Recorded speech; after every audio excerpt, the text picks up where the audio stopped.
Bismillahirrahmanirrahim. Assalamualaikum warahmatullahi wabarakatuh. Waalaikumsalam warahmatullahi wabarakatuh.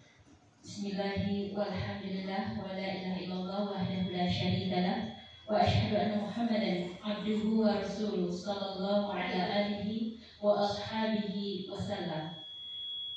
Yang terhormat Kepala Sekolah Negeri TK Pembina Sungai Rumbai, yang saya hormati guru-guru hebat TK Negeri Pembina Sungai Rumbai. Puji syukur malah kita panjatkan di hadirat Allah Subhanahu wa taala. Alhamdulillah, pada siang hari ini kita telah dapat berkumpul di ruangan ini dalam rangka berbagi praktek baik demi diseminasi disiplin positif oleh Rukmani SPD GR, calon guru penggerak Angkatan 2 Kabupaten Darmasraya. Salawat beserta salam mari kita kirimkan kepada junjungan kita, yakni Nabi besar Muhammad Sallallahu Alaihi Wasallam, yang telah memberi kita contoh suri tauladan yang baik sehingga kita bisa merasakannya sampai saat sekarang ini. Baiklah, memasuki acara selanjutnya, yaitu menyanyikan lagu Indonesia Raya yang akan dipimpin oleh Ibu Darmayanti SPD. Kepada Ibu, waktu dan tempat disilahkan. Hadirin dimohon berdiri.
Hadirin, silakan duduk kembali. Acara selanjutnya, sambutan dari Kepala Sekolah TK Negeri Pembina Sungai Rumbai oleh Ibu Elia Rosa SPD. Kepada Ibu, disilakan.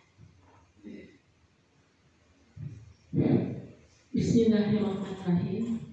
Assalamualaikum warahmatullahi wabarakatuh. Waalaikumsalam warahmatullahi wabarakatuh.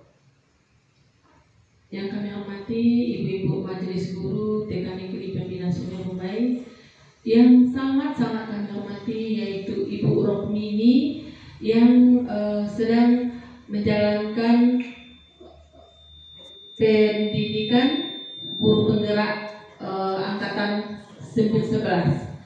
Dan tak lupa kita mengucapkan selawat beriring salam kepada junjungan kita Nabi besar Muhammad Sallallahu Alaihi Wasallam yang telah membawa kita dari alam kegelapan kepada yang terang benderang ini.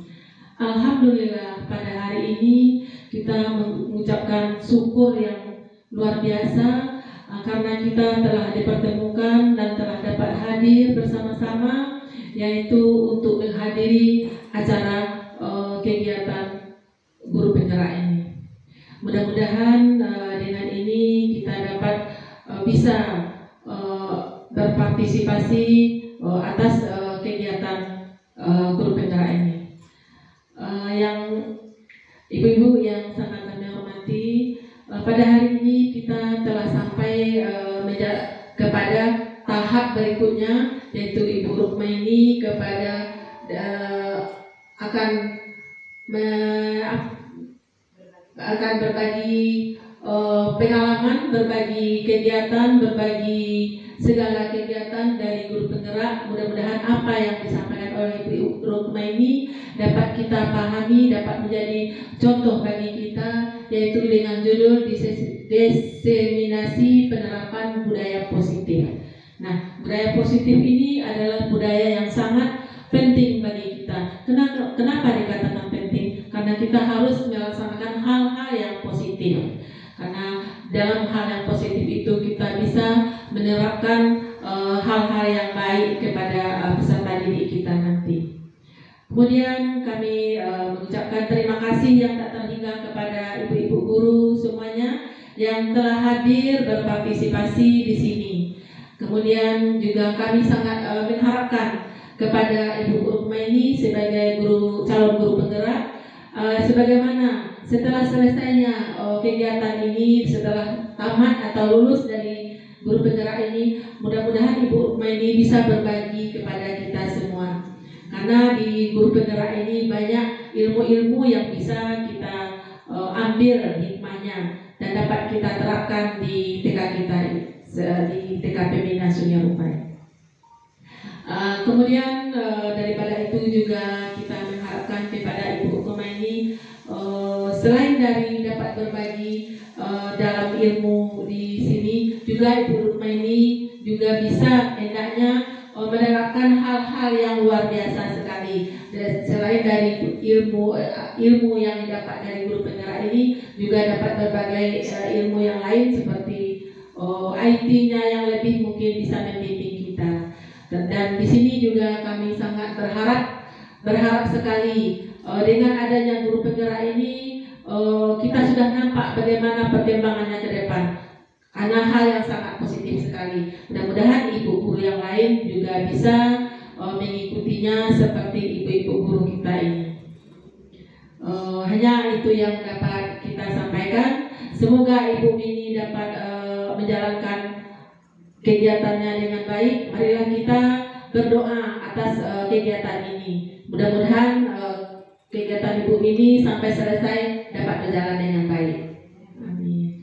Kemudian marilah saya sebagai kepala sekolah di sini, mudah-mudahan kegiatan ini dapat juga menimbulkan hal yang sangat luar biasa sekali, memotivasi kita semuanya untuk menuju sekolah yang baik sesuai dengan harapan kita di dalam mendidik anak usia dini. Kita sudahi dengan billahi taufik wal hidayah. Wassalamualaikum warahmatullahi wabarakatuh. Terima kasih kita ucapkan kepada sambutan yang telah diberikan oleh Kepala Sekolah TK Negeri Pembina Sungai Rumbai. Acara selanjutnya yaitu acara inti paparan materi diseminasi disiplin positif oleh Ibu Rukmaini SPDGR. Dipersilakan.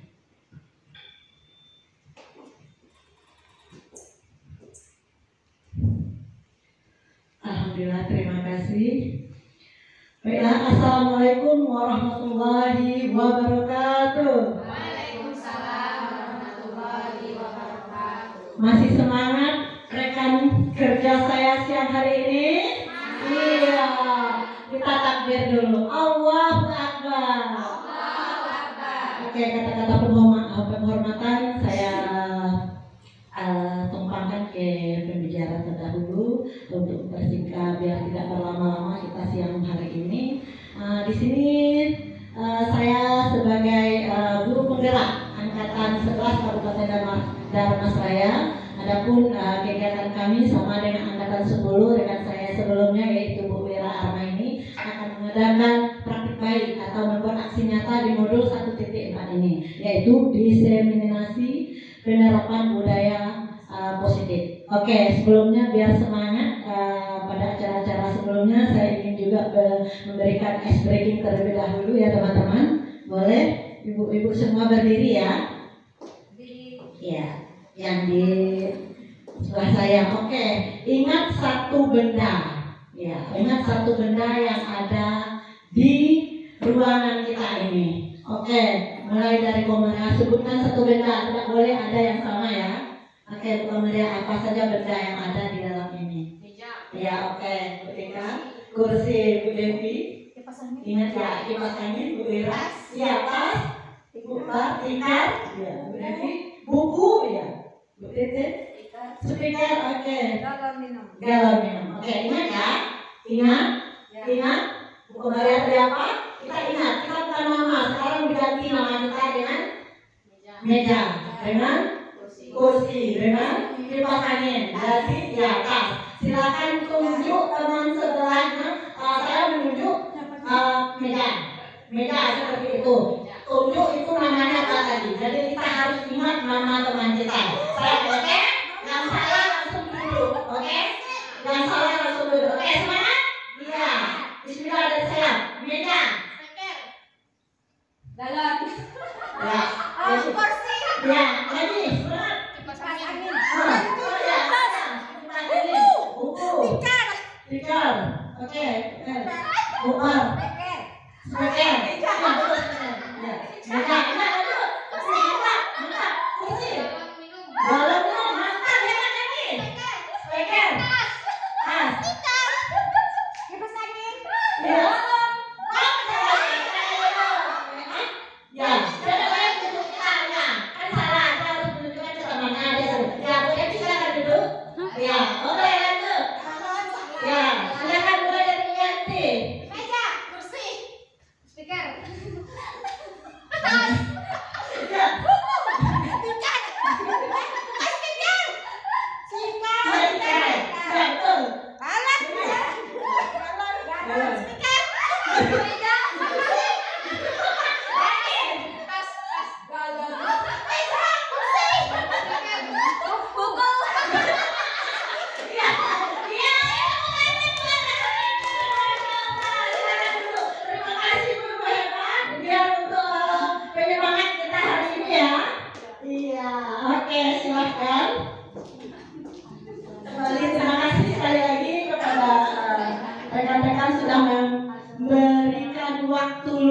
Sedikit untuk memaparkan materi saya. Baiklah, perkenalkan ini Pasi dan fasilitator saya Ibu Lili Suryati SPD MPDT, pengajar praktik saya Bu Sudarti SPDMM, dan saya sendiri di Oke, menyebarkan pemahaman penerapan pengalaman budaya positif. Ya, selamat dan dukung demi mewujudkan disiplin positif di sekolah tercinta kita ini. Oke, modul yang pertama pendidikan calon guru penggerak. Modul 1 yaitu tentang filosofi pendidikan menurut Ki Hajar Dewantara. Sementara modul 1.2 yaitu nilai dan peran guru penggerak. Modul 1.3 visi dan prakarsa perubahan. Sedangkan modul 1.4 sendiri adalah tentang budaya positif. Oke, tujuan pendidikan ini Ki Hajar Dewantara menjelaskan bahwa tujuan pendidikan yaitu menuntun segala kodrat yang ada pada anak agar mereka dapat mencapai keselamatan dan kebahagiaan yang setinggi-tingginya, baik sebagai manusia maupun sebagai anggota masyarakat. Oke, budaya positif, apa yang dimaksud dengan budaya positif? Budaya positif adalah perwujudan nilai-nilai keyakinan dan kebiasaan di sekolah yang berpihak pada murid agar murid dapat berkembang menjadi pribadi yang kritis, penuh hormat, dan bertanggung jawab sesuai dengan profil pelajar Pancasila. Ya, 7 konsep dalam modul budaya positif. 1. Perubahan paradigma belajar. 2. Kedisiplinan disiplin positif. 3. Kebutuhan dasar manusia. 4. Motivasi perilaku. 5. Manusiawi posisi kontrol restitusi. 6. Segitiga restitusi. Dan 7 yaitu keyakinan keras. Oke, perubahan paradigma baru yaitu sudah sesuai dengan profil ya belajar Pancasila di sini ya Bu. Ada nama item yaitu beriman, bertakwa kepada Tuhan Yang Maha Esa dan berakhlak mulia. Keduanya berkebinekaan global, mandiri, bergotong royong, bernalar kritis dan kreatif. Pembelajaran dengan paradigma baru dirancang berdasarkan prinsip pembelajaran yang terdiferensiasi sehingga setiap siswa belajar sesuai dengan kebutuhan dari tahap perkembangannya untuk mewujudkan profil belajar Pancasila. Pembelajaran paradigma baru memastikan praktik pembelajaran yang berpusat pada murid, yang mana setiap murid belajar sesuai dengan kebutuhan dan tahap perkembangannya. Pertanyaan pembantu, setuju atau tidak setujunya ya? Hukuman dapat mendisiplinkan anak, setuju? Iya. Oke, 2. Pemberian hukuman dengan hal positif seperti membaca atau membersihkan halaman sesuai dapat meningkatkan disiplin anak, setuju? Setuju. Iya. 3. Memberi penghargaan dapat meningkatkan motivasi belajar anak, setuju? Iya, kita cek perubahan paradigma teori kontrol ilusi kontrol.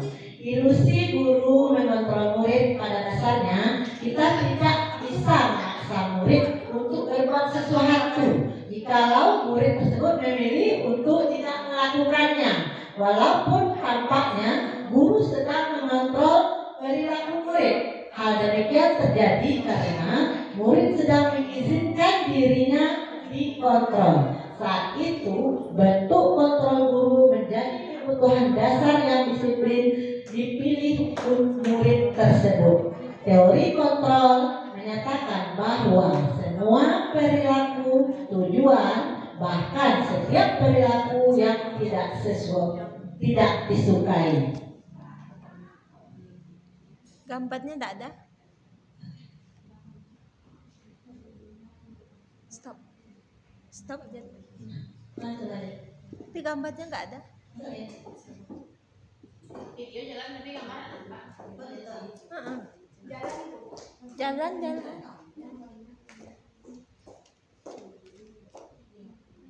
Oh. Ya. Oke, ilusi bahwa semua penguatan positif atau efektifnya dan bermanfaat. Penguatan positif atau dukungan adalah bentuk-bentuk kontrol segala usaha untuk mempengaruhi murid agar mengulang suatu perilaku tertentu adalah suatu usaha untuk mengontrol murid tersebut dalam jangka waktu tertentu. Kemungkinan murid tersebut akan menyadarinya dan mencoba untuk menolak rujukan kita, atau bisa murid tersebut menjadi tergantung pada pendapat sang guru untuk berusaha. Oke, next. Ilusi bahwa kritik dan membuat orang merasa bersalah dapat menguatkan karakter. Menggunakan kritik dan rasa bersalah untuk mengontrol murid menuju pada identitas gagal. Mereka belajar untuk merasa buruk tentang diri mereka. Mereka mengembangkan dialog dirinya yang negatif. Kadangkala sulit bagi guru untuk mengidentifikasi bahwa mereka sedang melakukan perilaku ini, karena seringkali guru cukup menggunakan suara halus untuk menyampaikan pesan negatif. Oke, next. Ilusi bahwa orang dewasa memiliki hak untuk memaksa. Banyak orang dewasa yang percaya bahwa mereka memiliki tanggung jawab untuk membuat murid-murid berbuat hal-hal tertentu. Adapun yang dilakukan dapat diterima selama ada sebuah kemajuan berdasarkan sebuah pengukuran kinerja. Pada saat itu pula orang dewasa akan menyadari bahwa perilaku memaksa tidak akan efektif untuk jangka waktu yang panjang dan sebuah hubungan permusuhan akan terbentuk. Perubahan paradigma stimulus respon teori atau kontrol atau teori pilihan. Siapa sesungguhnya yang memiliki kontrol stimulasi responnya? Kita mencoba mengubah orang agar berpandangan sama dengan kita, yaitu berperilaku dilihat sebagai suatu kesalahan. Orang lain bisa mengontrol saya bisa mengontrol orang lain. Pemaksaan pada saat rujukan gagal, dan terakhir model berpikir menang atau kalah. Oke, teori kontrol atau pilihan istilahnya kita berusaha memahami pandangan orang lain tentang dunia. Semua perilaku memiliki tujuan. Hanya Anda yang bisa mengontrol diri Anda. Anda tidak bisa mengontrol orang lain. Kolaborasi dan konsensus menciptakan pilihan-pilihan baru dan model berpikir menang-menang. Oke, kedua, disiplin positif. Dalam budaya kita, makna kata disiplin dimaknai menjadi suatu yang dilakukan seseorang pada orang lain untuk mendapatkan kepatuhan. Kata cenderung menghubungkan kata disiplin dengan ketidaknyamanan. Disiplin positif merupakan suatu cara penerapan disiplin tanpa kekerasan dan ancaman yang dalam praktiknya melibatkan komunikasi tentang perilaku yang efektif antara guru dan murid. Sebagai pendidik, tujuan kita adalah menciptakan anak-anak yang memiliki disiplin diri sehingga mereka bisa berperilaku dengan mengacu nilai-nilai kebajikan universal dan memiliki motivasi intrinsik dan bukan ekstrinsik.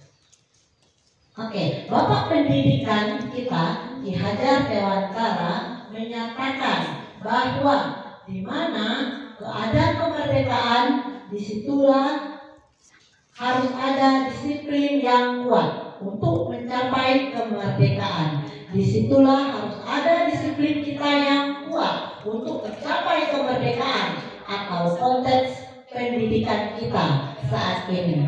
Untuk menciptakan murid yang merdeka, syarat utamanya adalah harus ada disiplin yang kuat. Disiplin yang dimaksud adalah disiplin diri yang memiliki motivasi internal. Jika kita memiliki motivasi internal, maka kita memerlukan pihak lain untuk mendisiplinkan diri kita. Dan motivasi eksternal karena berasal dari luar, bukan dari diri kita sendiri.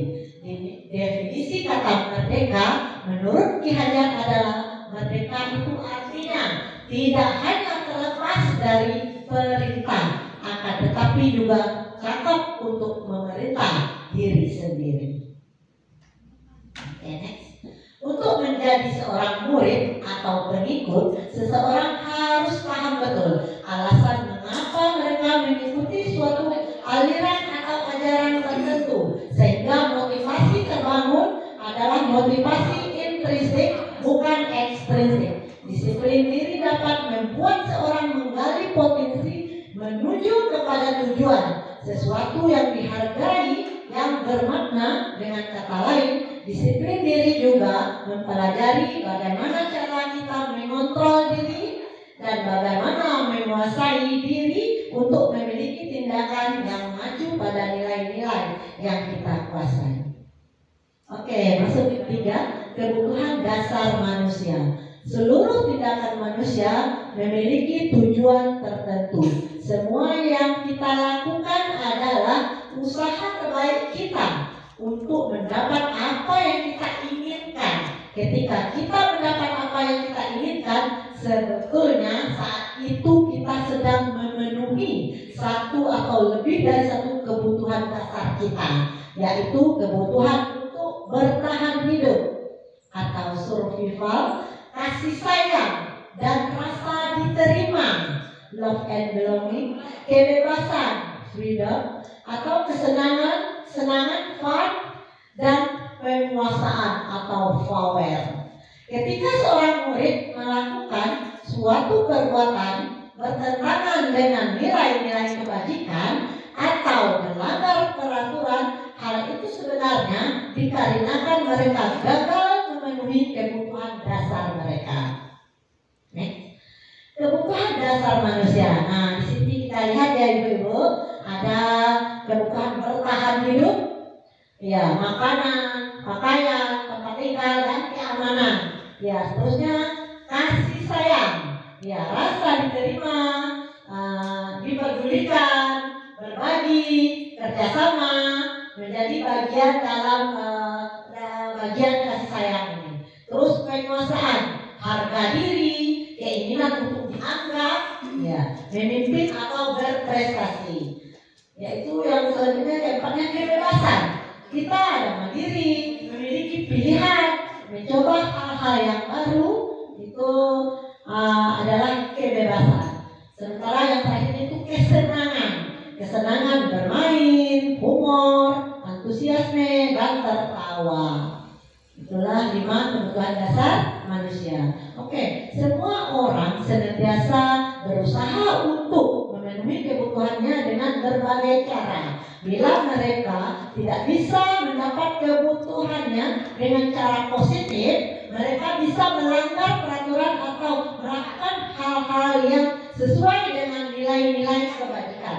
Misalnya, seorang murid yang tidak begitu berhasil secara akademiknya, mungkin kebutuhan akan kekuasaan tidak terpenuhi di sekolah. Ya kan, mungkin dia akan mencoba untuk memenuhi kebutuhan kekuasaannya dengan cara mencoba mengatur orang lain di lapangan, bermain, atau mereka menyakiti mereka secara bergantian. Oke, contohnya seorang yang tidak merasa diterima oleh teman-temannya, kebutuhan akan cinta dan kasih sayang tidak terpenuhi. Oleh karena itu, dia mungkin akan memiliki suatu teman yang memisahkan diri dari yang lain. Sebagai guru, kita bisa membangun hubungan yang bisa membangun kepercayaan dan keintiman anak ini. Glaser menyatakan bahwa kapasitas untuk berubah ada di dalam diri kita. Jika kita dapat mengidentifikasi kebutuhan apa yang mendorong perilaku kita, maka perubahan perilaku positif. Ya, oke, keempatnya ya ibu-ibu, motivasi perilaku manusia. Ya, untuk menghindari ketidaknyamanan atau hukuman, murid melakukan disiplin diri karena dia takut dihukum. Ini merupakan motivasi eksternal. Untuk mendapatkan imbalan atau mungkin untuk mengharapkan penghargaan dari orang lain, murid melakukan disiplin diri karena dia takut dihukum, ya Bu ya. Ini merupakan motivasi eksternal namanya. Jadi yang ketiganya itu menghargai nilai-nilai kebajikan sendiri. Murid melakukan disiplin diri karena sadar nilai kebajikan dirinya, motivasinya bersifat internal bukan eksternal. Oke, hukuman atau konsekuensi. 1. Lari mengelilingi lapangan basket 2 kali karena terlambat hadir di sekolah. Ini hukuman atau konsekuensi, Bu. Kita lihat jawabannya. 2. Membersihkan coretan yang ada di meja tulis. Ini hukuman atau konsekuensi. 3. Berdiri di depan kelas sambil mengangkat kaki. Kakinya satu karena tidak bisa menjawab pertanyaan. Nih hukuman atau konsekuensi. Ayo.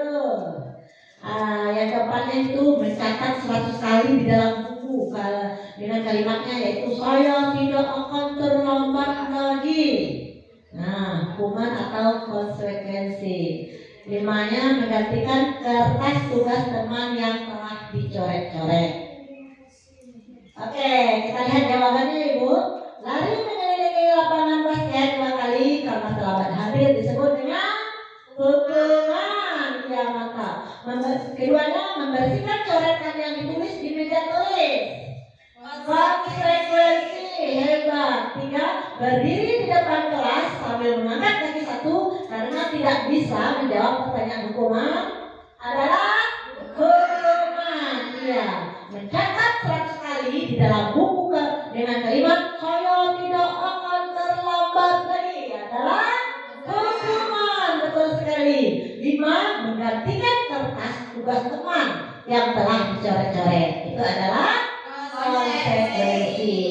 Mantap. Oke, perbedaan hukuman dan konsekuensinya ini. Hukuman adalah sesuatu yang menyakiti, yang harus terjadi. Yang kedua yaitu membuat anak sakit, fisik maupun hati, ya kan? Untuk jangka waktu yang lama. Apalagi kalau kita membuat hukumannya berat kan, sampai anak-anak pingsan di lapangannya kan itu ya. Di bawah terik matahari misalnya dihukum.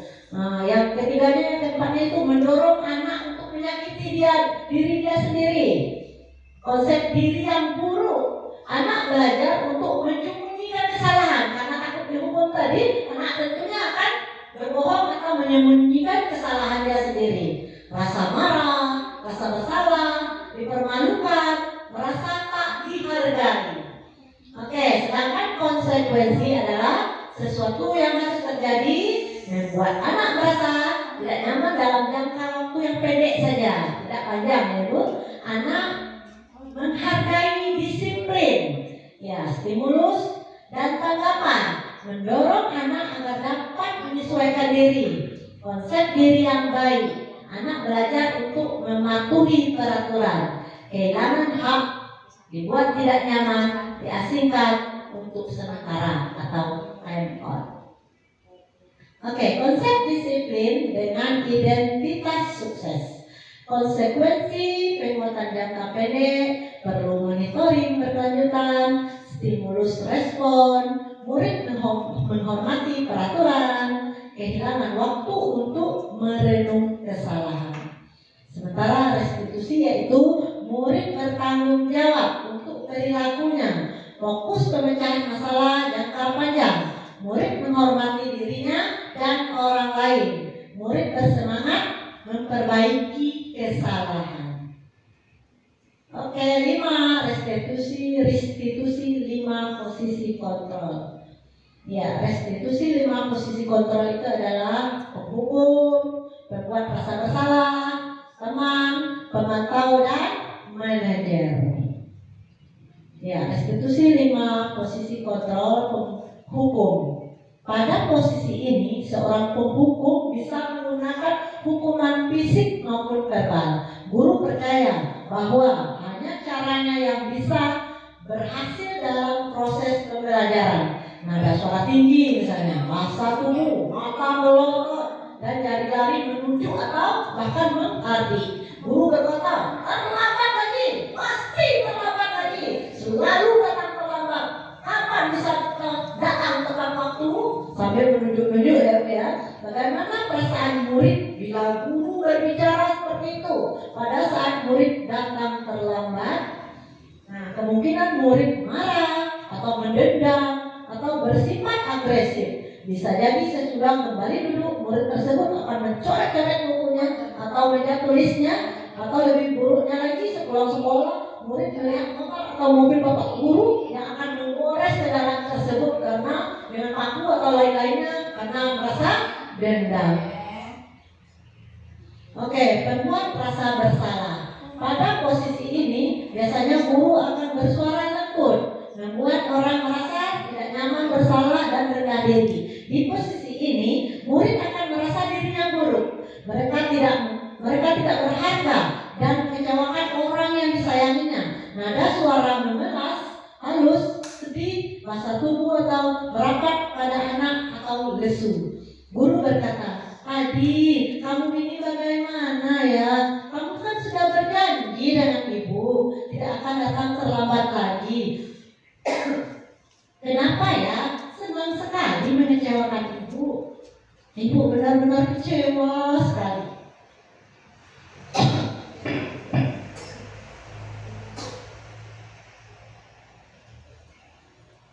Nah, bagaimana rasanya kira-kira murid kita ya Bu, kalau kita bicara lembut dan halus seperti ini, maka dia masih merasa ya iba atau sedih dia telah memberikan, menyakiti atau mengecewakan guru yang dia sayangi. Murid akan merasa bersalah atau mengecewakan ibu atau bapak gurunya. Murid akan menjadi orang yang gagal dan tidak sanggup untuk membahagiakan orang lain. Kadangkala sikap seperti ini lebih berbahaya dari sikap menghukum, karena emosi akan tertanam rapat di dalam murid. Menahan perasaan, murid tertekan seperti inilah yang tiba-tiba meletus amarahnya dan bisa menyakiti diri sendiri atau orang lain. Nah, sebagai teman, pada posisi ini guru tidak akan menyakiti murid, namun akan tetap berupaya mengontrol murid melalui persuasi, hubungan baik yang terjalin antara guru dan murid untuk mempengaruhi seseorang. Hal negatif dari posisi teman adalah bila suatu saat guru tersebut tidak membantu, maka murid akan merasa dikecewakan dan tidak mau lagi berusaha. Murid hanya bertindak untuk guru tertentu dan tidak untuk guru lainnya. Nada suara ramah, akrab, dan bercanda. Guru berkata, "Adik, ayolah, bagaimana sih kamu? Kemarin kamu kan sudah janji sama ibu, bukan kan tidak harus terlambat lagi." Sambil tertawa ringan. "Ya sudah, tidak apa-apa. Duduk sana, nanti guru bantu kamu ini."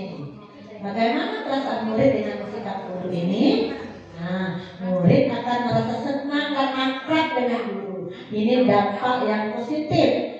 Hanya saja di sisi negatif, murid menjadi tergantung pada guru tersebut. Bila ada masalah, dia akan merasa bisa mengandalkan guru untuk membantunya. Ya, di posisi selanjutnya itu pemantau. Pemantau itu memantau berarti mengawasi. Pada posisi ini, guru bertanggung jawab atas perilaku siswa yang kita awasi. Posisi pemantau berdasarkan pada peraturan dan konsekuensi. Pemantau mengandalkan perhitungan catatan data yang digunakan sebagai bukti atau perilaku seseorang. Nada suara datar, bahasa tubuh yang normal. Guru, contohnya seperti ini. "Adik, tahukah kamu jam berapa kita memulai?" "Adik tahu Pak." "Guru, kamu terlambat 15 menit. Apa kamu sudah mengerti konsekuensi yang harus dilakukan bila terlambat?" "Paham Pak." Kata adik, "Saya harus tinggal kelas pada jam istirahat nanti dan akan mengerjakan tugas ketertinggalan saya." Ya harus tinggal di kelas ya untuk mengerjakan tugas yang sudah diberikan gurunya. Bagaimana perasaan murid diperlakukan seperti ini? Murid memahami ya konsekuensi yang harus dijalankan karena telah melanggar salah satu peraturan sekolah. Guru tidak menunjukkan suatu emosi yang berlebihan, menjadi marah atau membuat merasa bersalah. Murid tetap dibuat tidak nyaman, yaitu dengan harus tinggal kelas pada waktu jam istirahat dan mengerjakan tugasnya. Oke, yang selanjutnya itu sebagai manajer. Di posisi ini guru harus berbuat sesuatu bersama dengan murid, mempersilahkan murid, bertanggung jawab akan perilakunya, mendukung murid agar dapat menemukan solusi atas permasalahannya sendiri. Seorang manajer telah memiliki keterampilan di posisi teman maupun pemantau. Bisa jadi di waktu-waktu tertentu kembali kepada kedua posisi tersebut bila diperlukan. Namun bila kita menginginkan murid-murid kita menjadi manusia yang merdeka, mandiri, dan bertanggung jawab, maka kita perlu mengacu kepada restitusi yang dapat menjadikan murid kita seorang manajer bagi dirinya sendiri. Murid diajak untuk menganalisis kebutuhan dirinya maupun kebutuhan orang lain. Tugas seorang manajer itu bukan untuk mengatur perilaku saja. Kita harus membimbing anak murid kita untuk mengatur dirinya. Seorang manajer bukannya memisahkan muridnya dari kelompoknya, tapi mengembalikan murid tersebut kepada kelompok yang lebih baik dan yang lebih kuat. Nada suara halus, bahasa tubuh yang tidak kaku, serta mendekat ke arah ke murid kita tersebut. Ya, contohnya seperti ini. Ini guru ya. Adi, apakah kamu mengetahui jam berapa kita dimulai? Tahu Pak, jam 7. Ya, kamu terlambat. Kira-kira bagaimana kamu akan memperbaiki masalah ini? Nah, ini di posisi manajer ya Bu. Saya tidak menanyakan teman saya Pak untuk mengejar tugas yang tertinggal. Oke, baik, itu bisa dilakukan. Apakah besok ada masalah untuk kamu agar bisa hadir tepat waktu di sekolah? Tidak Pak, saya tidak hadir tepat waktu. Guru, baik, saya hargai usahamu untuk memperbaiki.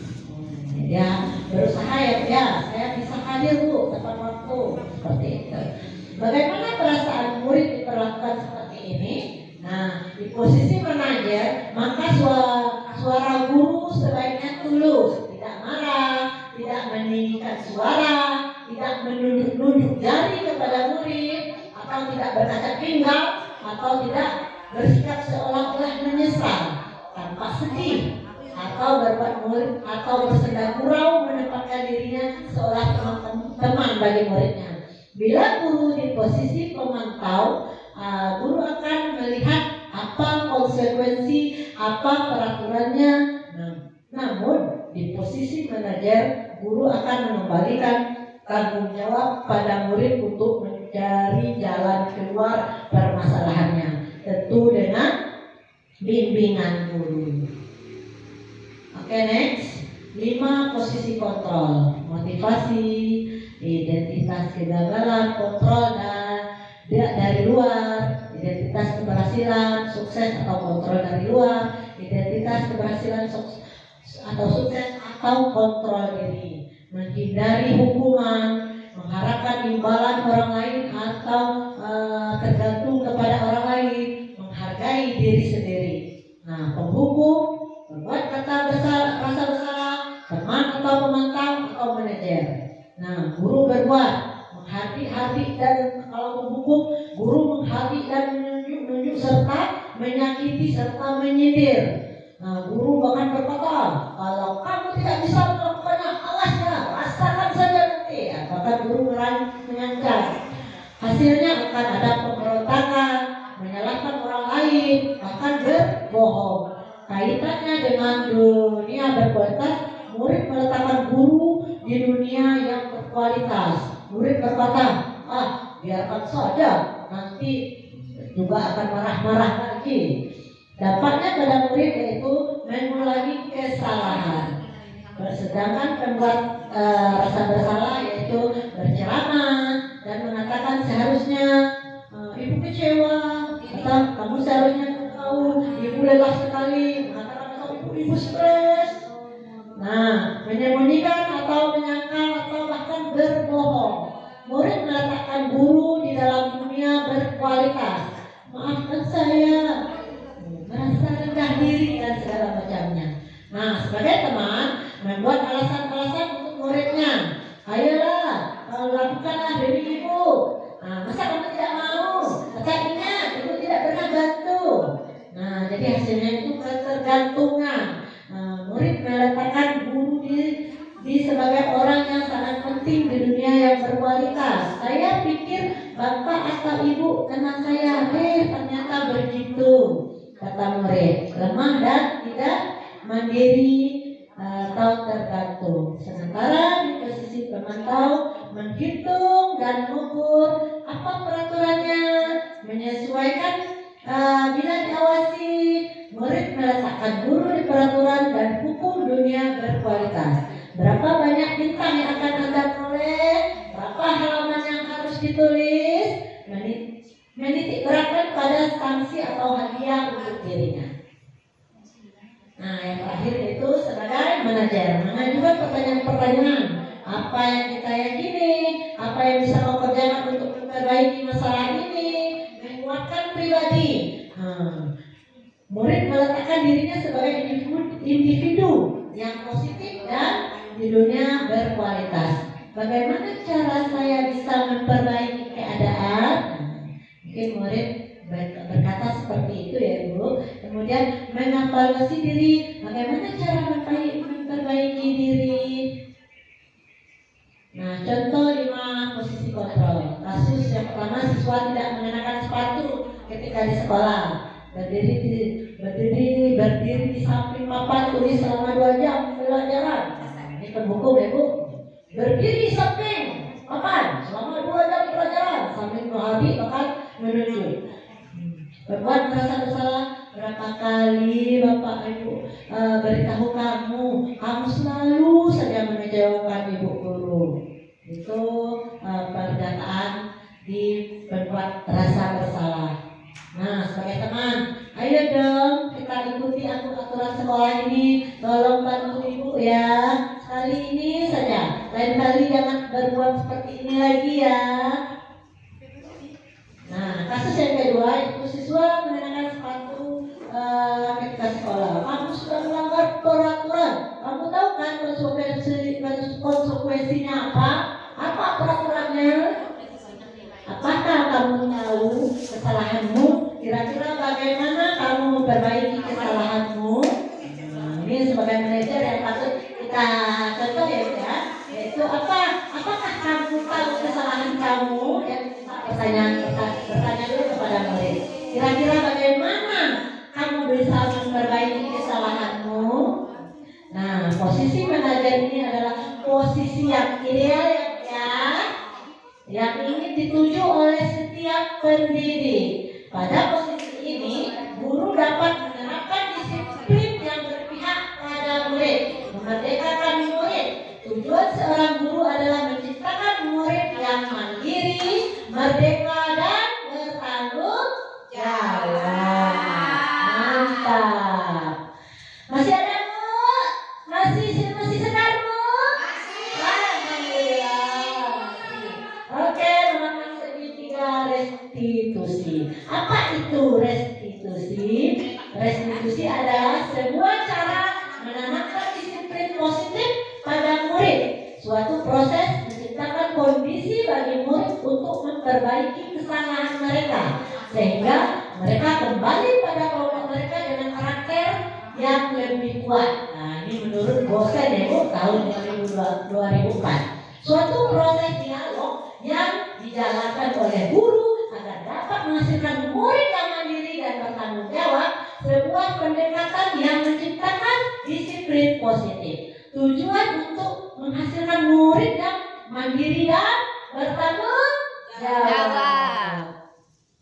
Oke, menstabilkan identitas. Kita semua, ini di samping kanan layar itu adalah bentuk segitiga restitusinya. Ya, menstabilkan identitas. Kita semua akan melakukan hal yang terbaik yang bisa kita lakukan.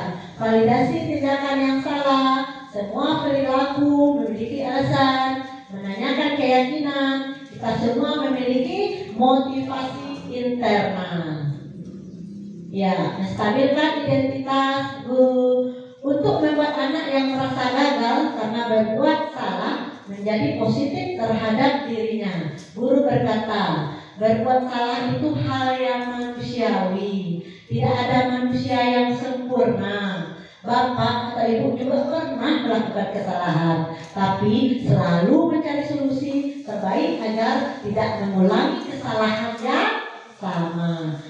Kita pasti bisa menyelesaikan masalah ini. Bapak atau Ibu tidak tertarik untuk mencari tahu siapa yang benar, siapa yang salah. Bapak lebih tertarik untuk menyelesaikan masalah. Kalau kamu menyalahkan dirimu sendiri, ya, oke, dan terus-menerus menyatakan apakah kamu bersikap baik pada dirimu sendiri. Oke, next. Validasi tindakan. Nah, membantu murid mengenali kebutuhan dasar yang ingin dipenuhi ketika melakukan kesalahan itu. Nah, guru berkata, kamu pasti punya alasan mengapa melakukan hal ini. Apakah kamu melakukan yang lebih buruk dari ini? Kamu patut bangga akan melindungi sesuatu yang penting buatmu. Kamu melakukan karena mempertahankan sesuatu yang penting bagimu. Oke. Selanjutnya, nah, menanyakan keyakinan. Anak melihat kesalahannya dihubungkan dengan norma-norma sosial dan nilai-nilai yang mendasari manusia berinteraksi dengan orang lain. Guru berkata, apa yang keyakinan kelas kita? Nilai apa yang disepakati bersama? Seperti apa gambaran sebuah kelas yang ideal menurut kamu? Kamu ingin menjadi orang yang seperti apa? Nah, ciri restitusi yang membedakannya dengan program disiplin yang lain. Restitusi bukan untuk menebus kesalahan, namun untuk belajar dari kesalahan. Restitusi memperbaiki hubungan. Restitusi adalah tawaran, bukan paksaan. Restitusi menuntun untuk melihat ke dalam diri. Restitusi mencari kebutuhan dasar yang mendasari tindakan. Restitusi diri adalah cara yang paling baik.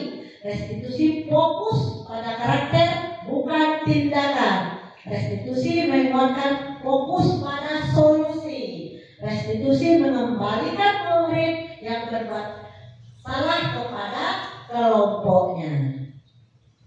Ya, 7 keyakinan kelas. Mengapa keyakinan kelas?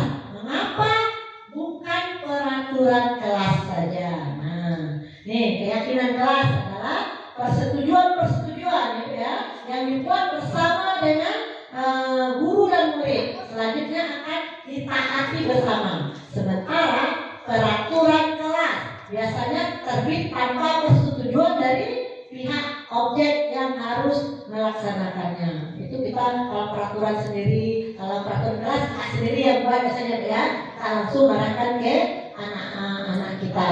Sementara keyakinan kelas kita melalui persetujuan anak didik kita terlebih dahulu. Itu bedanya. Nah, bagaimana pembentukan keyakinan kelas? Bersifat abstrak daripada peraturan yang lebih rinci dan konkret. 2, berupa pernyataan-pernyataan universal. Ketiganya itu keyakinan kelas senantiasa dibuat dengan bentuk positif. 4, keyakinan kelas hendaknya tidak terlalu banyak sehingga mudah diingat dan dipahami oleh semua warga kelas. Kelimanya itu keyakinan kelas sebenarnya sesuatu yang dapat diterapkan di lingkungan tersebut. Nah, yang keenamnya, semua warga kelas hendak ikut berkontribusi dalam pembuatan keyakinan kelas lewat kegiatan surah pendapat sebelumnya. Nah, 7, bersedia meninjau kembali keyakinan kelas dari waktu ke waktu. Oke, kegiatan membuat keyakinan kelas. Nah, kita semua sudah buat ya Bu ya keyakinan di kelas kita. Alhamdulillah. Berdiskusi dulu tentang perbedaan peraturan dan keyakinan. Nah, merumuskan peraturan keyakinan, menempel keyakinan di kelas kita. Nah, refleksi. Hal baru apa yang mengubah paradigma Bapak atau Ibu setelah mengikuti kegiatan ini? Perasaan apa yang muncul selama mengikuti kegiatan hari ini? Kesimpulan, dalam menerapkan program disiplin positif, hendaknya guru memiliki standar kepribadian profesional, sosial yang baik, di mana guru mampu merefleksi dirinya dalam posisi kontrol saat ini. Bagaimana perjalanan diri sebagai manajer yang menuntun murid-murid sebagai insan yang mandiri, merdeka, dan bertanggung jawab. Sekian. Terima kasih. Wassalamualaikum warahmatullahi wabarakatuh. Alhamdulillahirobbilalamin. Kami kembalikan kepada pembawa acara. Ya, sekali lagi kita beri tepuk tangan untuk Ibu ini yang pada siang hari ini dengan penuh semangat telah memaparkan materinya kepada kita bersama. Semoga apa yang dipaparkan yang telah disampaikan pada siang hari ini bisa kita terapkan, kita ambil ilmunya untuk pembelajaran kita di kelas nanti. Nah,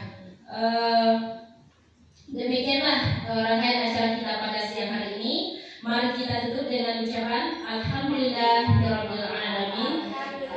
Saya sebagai pembawa acara salah kata mohon maaf. Wabillahi taufiq wal hidayah. Wassalamualaikum warahmatullahi wabarakatuh.